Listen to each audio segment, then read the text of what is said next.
Hello guys, good afternoon.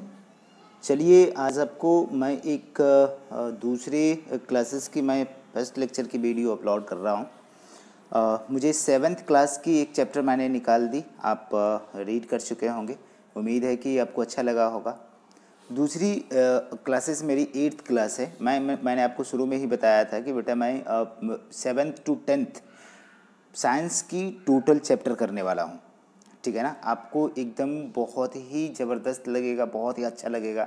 आपको मैं NCERT करूँगा ताकि आप मेरे को आगे चल के पिक करोगे, हर चीज़ें आपको बेहतर लगेगा और इसलिए मैं करते ही जा रहा हूँ इसको।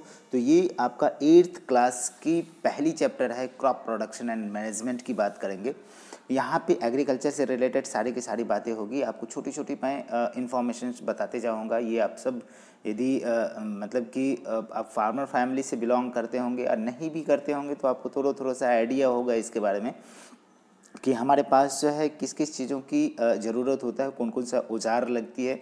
औजार समझ में आता है ना, टूल्स बोले तो औजार, जिससे हम क्या कर सकते हैं, एग्रीकल्चर कर सकते हैं। तो हमारे पास जो सिंपल सी लॉजिक है कि यहाँ पे हमने कहा कि ये जो है क्या हुआ कि ये चैप्टर की सीन बताता है बेटा कि आप ये चैप्टर बहुत अच्छे से आप जानते, क्योंकि आप 7th में इस चैप्टर को कुछ न कुछ बातें कर चुके हैं, इस चैप्टर की बातें कर चुके हैं। मतलब कि कहीं ना कहीं आप इस चैप्टर को समझ चुके हैं थोड़ा सा बेस लेवल पे। जैसे जैसे आप क्लास बाय क्लास आगे जाते रहते हो उस तरीके से आपकी थोड़ी लेवल जो है इंक्रीज होते रहता है। ज़्यादा दिमाग पे टेंशन नहीं लेना है, बहुत ईजी है। एक बार हुआ क्या कि ये मैं चैप्टर को बता रहा हूँ कि पहेली एंड बूझो दोनों मिलकर के कहाँ गए, अंकल के घर गए कब, समर सीजन में। तो उनको कुछ न कुछ चीज़ें, अब ये लोग जो है शहर से गए होंगे तो उनके अंकल जो हैं उनके घर में जो है अंकल क्या हैं जी, फार्मर हैं। और एक दिन जो है इन लोगों ने कुछ टूल्स देख लिए। टूल्स लाइक खुरपी, सिकल मतलब हसिया जिसको बोलते हैं, सोवेल समझते हैं, सोवेल को सोवेल भी बोला जाता है। और आप कह सकते हो इसको मतलब कि इससे क्या करते हैं कि जैसे कोई भी चीज़ को छानना हो, फिल्ट्रेट करना हो, वो चीज़ें हो गया। प्लॉग जिसको हल बोलते हैं, उन्होंने ये सारे के सारे इक्विपमेंट जो है दोनों के दोनों क्या देख लिए, खेत में देख लिए। अब कंडीशन क्या है कि जैसे अपन बात करें, मैं थोड़ा सा बड़ा कर देता हूँ ताकि आसानी से आपको विजुअलाइज हो जाए। चलो, आपकी तकलीफ़ मेरी तकलीफ़ है बेटा। यहाँ पे मैं बात करता हूँ कि इन्होंने यहाँ पे एक बुझो ने क्वेश्चन पूछ लिया कि I want to know where and how we use this tools. कैसे और कहाँ और कैसे इस औजार को, इस टूल को यूज कर सकते हैं, ये जानना चाह रहा है बच्चा। तो हम इस एग्रीकल्चर फील्ड में ये सारे के सारे चीज़ें करते हैं। तो यहाँ पे आपको बताऊँ कि you learn that the all living organism required food. अरे भाई, आप शुरू से ही जानते हो कि जितना भी दुनिया में जीव है, सारे के सारे जीव को खाना की ज़रूरत है। बिल्कुल, ये आप सब जानते, खाना की ज़रूरत है। तो कहीं ना कहीं हम बात करेंगे कि चाहे वो प्लांट हो या एनिमल हो। तो प्लांट के केसेस में आप चैप्टर पढ़ चुके हैं 7th में, न्यूट्रिशन इन प्लांट्स के बारे में। तो प्लांट जो है ऑटोट्रॉफ है, मतलब कि खाना वो खुद से बनाते हैं। तो इसमें लिखा हुआ plant make their food themselves. बिल्कुल। और कहीं ना कहीं जो हम लोग हैं, जितने भी एनिमल्स हैं, सब डिपेंड हैं फूड के लिए प्लांट पे। तो ये बातें तो समझ में आ रही है कि प्लांट पे डिपेंडेंट है।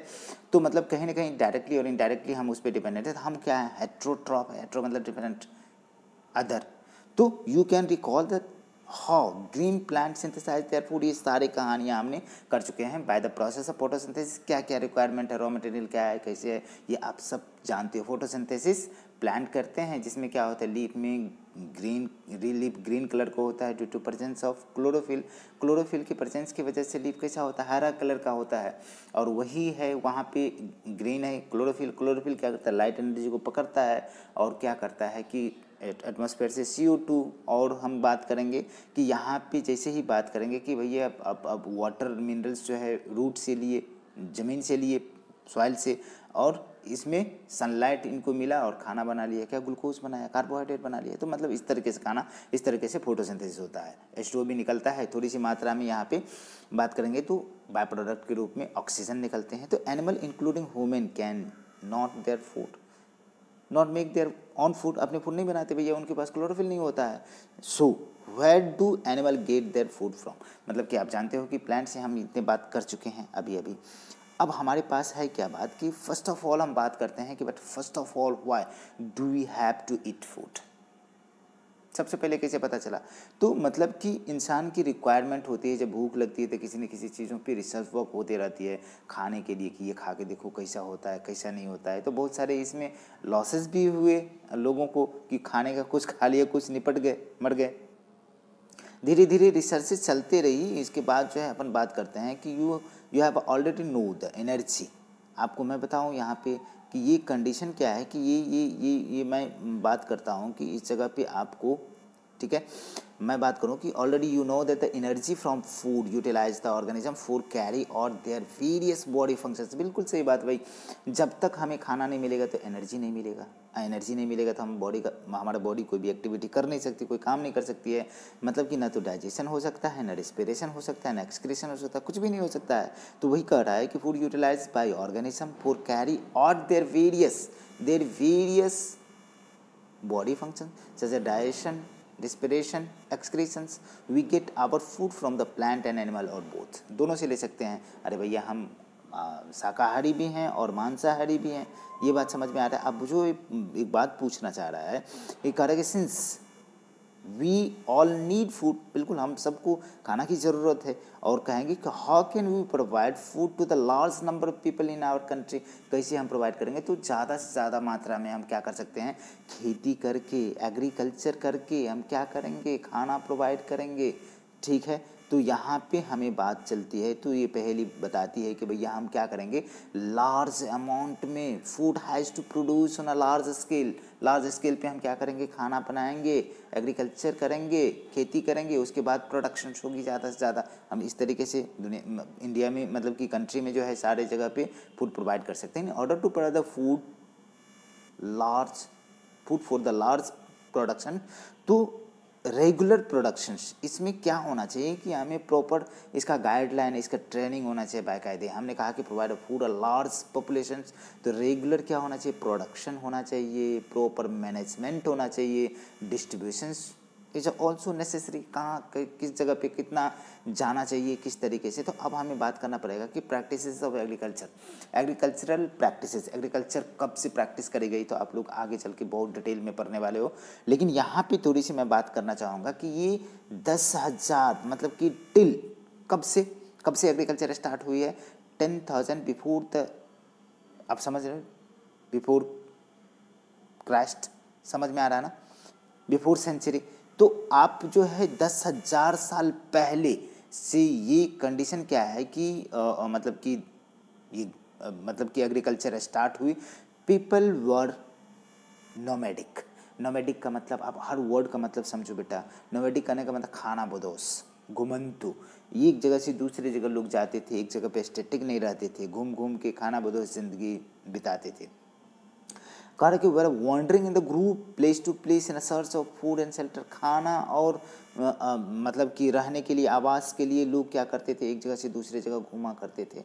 ठीक है ना, नोमैडिक का मतलब समझ में आ गया ना, ये दोनों मतलब हो गया। उसके लिए दी एट रॉ फूड, वो उन्होंने क्या क्या खाना खाते थे, किस तरीके से भैया, कच्चा जो है फल फूल खाते थे, वेजिटेबल्स खाते थे। स्टार्ट किया लोगों ने क्या, एनिमल का हंटिंग करना फॉर द फूड, खाना के लिए जो है एनिमल का शिकार करना स्टार्ट कर दिया। लेटर दी कूड कल्टिवेटेड लैंड, ठीक है ना, produces rice, wheat and other food crop, लोगों ने क्या क्या कल्टिवेट करना, खेती करना स्टार्ट किया, और गेहूँ, चावल, गेहूँ और अदर क्रॉप जो है उगाना स्टार्ट किया। दस वॉज अ बॉर्न एग्रीकल्चर, उस समय से क्या हो गया, एग्रीकल्चर का जन्म हो गया। अब हमें बात करना पड़ेगा कि बेटा हम बात करेंगे when plant of the same kind are cultivated at one place on a large scale, it is called crop। मतलब कि जब हम क्या करते हैं बेटा, एकदम क्रॉप का डेफिनेशन है आपका, क्रॉप किसे कहते हो, कहा कि जब हम किसी फसल को लार्ज स्केल में उगाना स्टार्ट करते हैं तो उसे क्या कहते हैं जी, क्रॉप कहते हैं। कि देख लीजिए, when plant of the same kind are cultivated at one place on large scale is known as क्या, क्रॉप आ जाएगा। फॉर एग्जाम्पल क्रॉप के कंडीशन में क्या बात कर सकते हो आप, व्हीट हो गया, समझ में आ रहा है ना, means that the all plants grow in field are that of the wheat, ठीक है ना। You already know that the crop are different types, जैसे अपन बात करते हैं कि इसमें सीरियल्स है, वेजिटेबल्स है, फ्रूट है, आप जानते हो इस क्रॉप को कि मतलब कि डिफरेंट डिफरेंट टाइप का होता है। तो हमने कहा कि क्रॉप जो है हम जानते हैं already, crops are different types like cereals, अनाज, वेजिटेबल्स, सब्जियाँ, फ्रूट्स, फलें।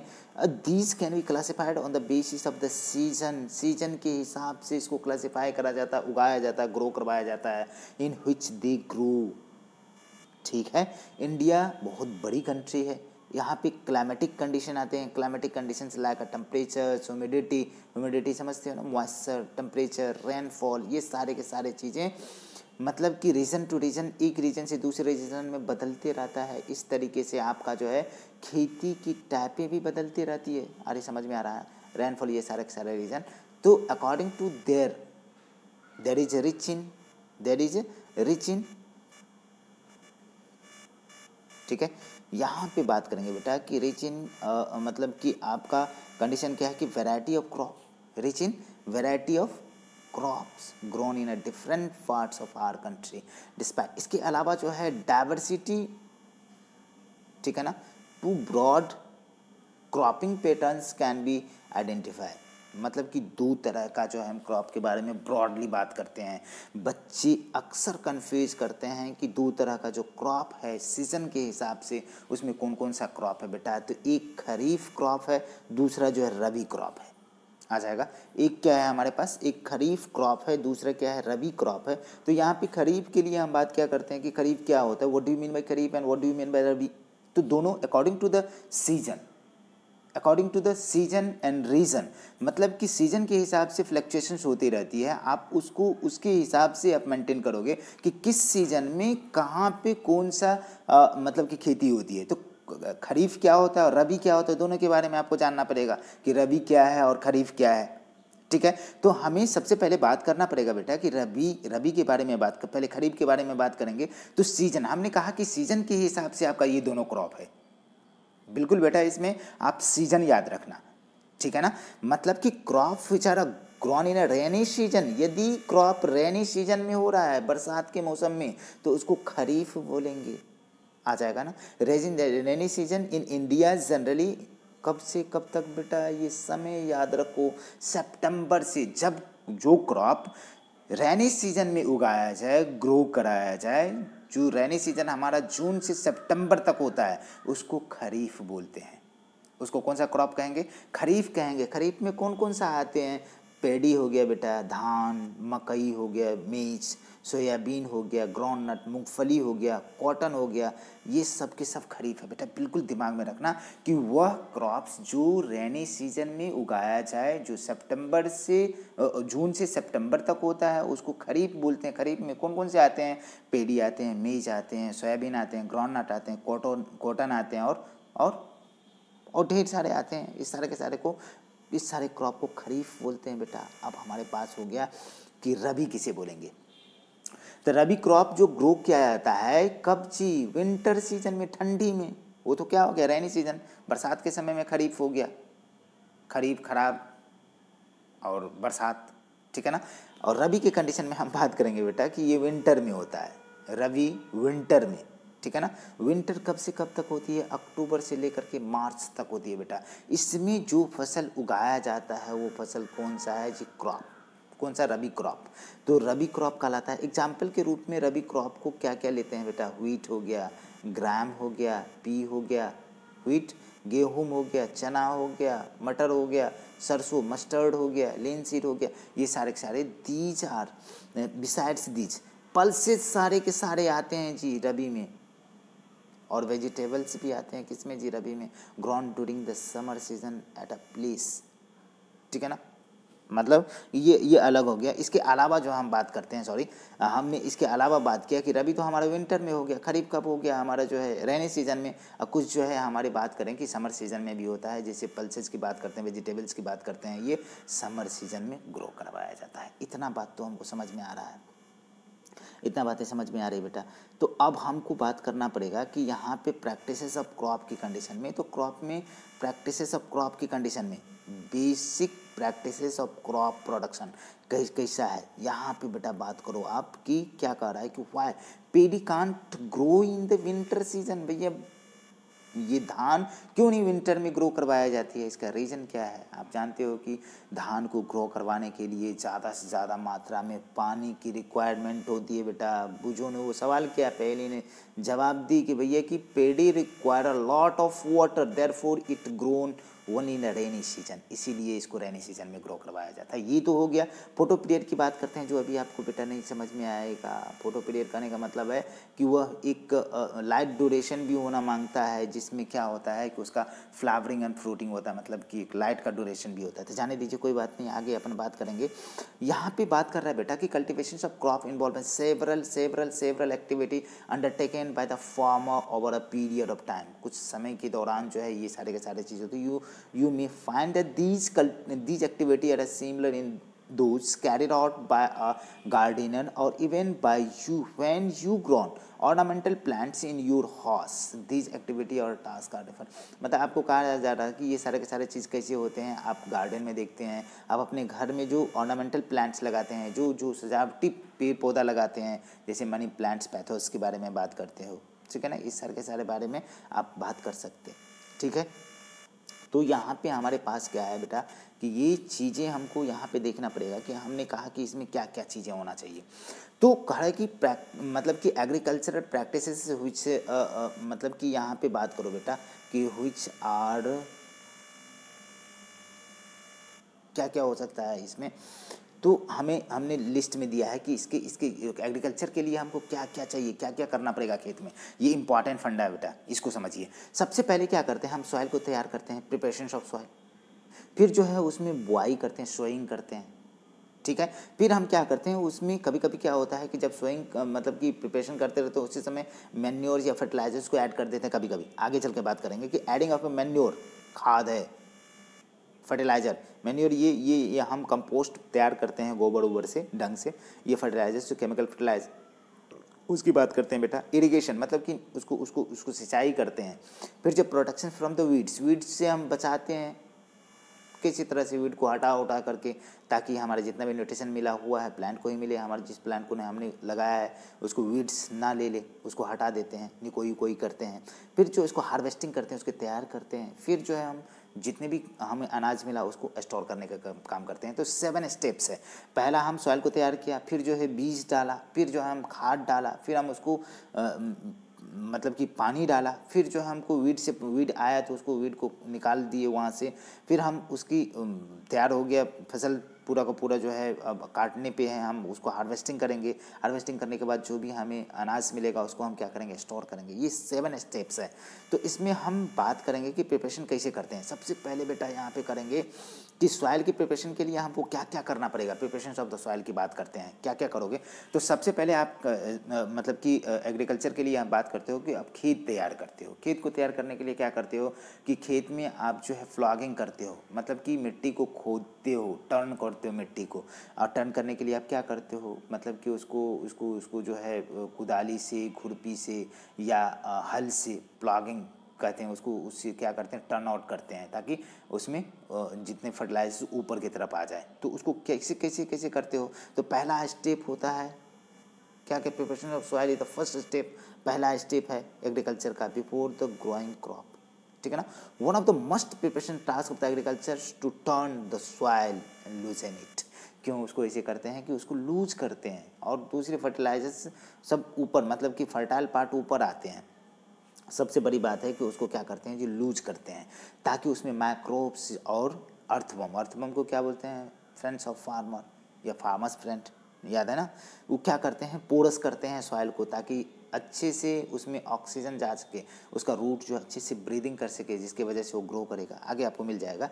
This allow the root penetrate the deep into the soil, ठीक है ना।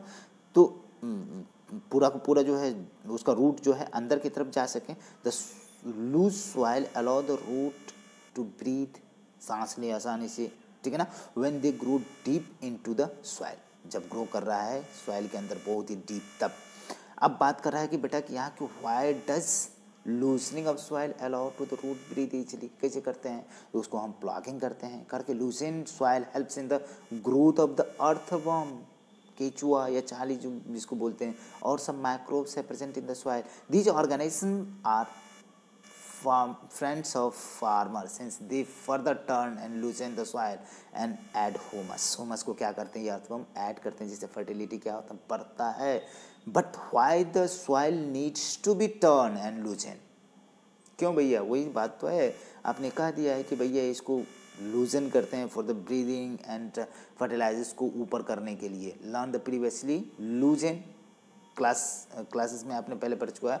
Soil contain the minerals, water and air and some living organism, इसमें होता, ठीक है ना। In adding dead plants and animals get decompose by the soil organism and in this way the various nutrients in the dead organism are released back into the soil। मतलब कि हमने बात कहा कि भैया सॉइल में क्या क्या मिनरल्स होता है, क्या क्या होता है, मिनरल्स होता है, वाटर होता है, एयर होता है, कुछ ऑर्गेनिज्म होते हैं, फिर जो है हमारे प्लांट मरते हैं, हम लोग मरते हैं, एनिमल मरते हैं, ये डिकम्पोज होते हैं। डिकम्पोज होने के बाद जितने भी आपके अंदर में ऑर्गेनिक मटेरियल सबके सब सॉइल में जाएंगे, और सॉइल से फिर कौन लेगा, प्लांट लेगा। प्लांट को क्या मिलेगा, फर्टिलाइजर्स मिल जाएगा ना।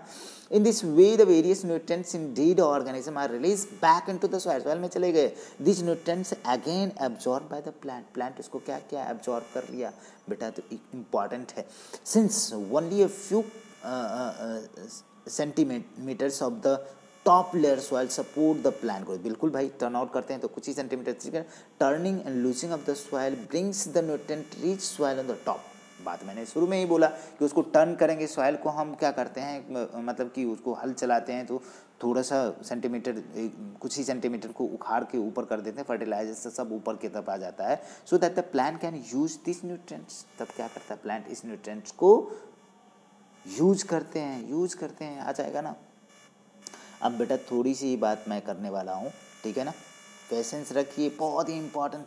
मतलब कि ये चैप्टर जो है ना एग्रीकल्चर से रिलेटेड है। बहुत सारे लोग बोरिंग हो जाते हैं, लेकिन बोरिंग होने वाली बात नहीं है। हमारा देश जो है ना, मतलब कि क्या कहोगे कि कृषि प्रधान देश है बेटा। एग्रीकल्चर पर 70% ऑलमोस्ट हमारी देश जो है एग्रीकल्चर पर डिपेंडेंट है। हमें फूड रिसोर्सेज वहीं से मिलते हैं, तो बहुत इंपॉर्टेंट पहलू बेटा, ये सीखना चाहिए सभी को, सबकी हक है, ठीक है ना। Turning and losing of the soil is very important for the cultivation of crop, ठीक है ना। कल्टिवेशन के लिए बहुत ही ज़रूरत है ये चीज़ें। The process of loosening and turning of a soil is called tilling या प्लॉगिंग, हल चलाना, ये दोनों बात बोलते हैं। यदि हम सॉइल को लूजनिंग करते, टर्न करते हैं, तो इसको क्या बोलते हैं बेटा, टीलिंग या प्लॉगिंग, ठीक है ना। दस done by using the plough, हल से। अब प्लॉग क्या होता है बेटा, मेड बाय द वुड और आयरन, आयरन और वुड दोनों से बना होता है, या आयरन से बना हुआ, वुड से बना, कभी कभी दोनों से मिलकर बना होता है। If soil is very dry then हम क्या करते हैं, यदि सॉइल बहुत ही सूखा है तो उसको हम पानी देते हैं बेटा, उसको क्या करते हैं, लूसन करते हैं बिफोर द प्लॉगिंग। अब क्या करते हैं कि जो हमारा हल्की होगी मिट्टी, तो उसमें क्या करते हैं बेटा कि अब प्लॉगिंग करते हैं और फील्ड को क्या करते हैं, बड़े बड़े क्रम्प हो जाता है। प्लॉगिंग फील्ड में है बिग क्लम्प्स, बड़े ढीला हो जाता है सॉइल का, जिसको क्या बोलते हैं, क्रम्प बोलते हैं। It is necessary to break crump. Levelling the field is beneficial for the sowing, मतलब कि हमें बीज डालने के लिए लेवलिंग करना पड़ता है सॉइल को, जिसको लेवलर से हम क्या करते हैं, लेवलिंग करते हैं, लेवल में करते हैं, बराबर करते हैं। और इससे हमें फ़ायदा होता है कि उसको बुआई में एज वेल एज इरिगेशन, जब पटाते हैं, पानी डालते हैं, सिंचाई करते हैं, उस समय फ़ायदा होता है। Levelling of soil is done with the help of leveller, leveller की मदद से हम क्या करते हैं, लेवलिंग करते हैं सॉइल को। समटाइम्स मैन्योर ऐड करते हैं बिफोर द टिलिंग, प्लॉगिंग से पहले भी हम क्या करते हैं, मैन्योर ऐड कर सकते हैं, ताकि प्रॉपर मैनर में जो हर जगह पे सही अमाउंट में मैन्योर हमारा जा सके, ठीक है। अब आ जाइए बेटा, यहाँ पे थोड़ी सी बात करने वाला हूँ मैं कि ये sometimes manure added to before tilling, they helps a proper mixing of the manure with the soil and soil is moistened before the sowing, ठीक है ना। अब बेटा हम बात करेंगे, यहाँ पे बात करेंगे क्या कि एग्रीकल्चरल इम्प्लीमेंट की बात करते हैं, कि ये खुरपी कुदाली पलना चिलना ये सब की सब बात करेंगे। तो इतना तो समझ में आता है बेटा, आ रहा है ना। चलिए, यदि पसंद आती है तो लाइक शेयर सब्सक्राइब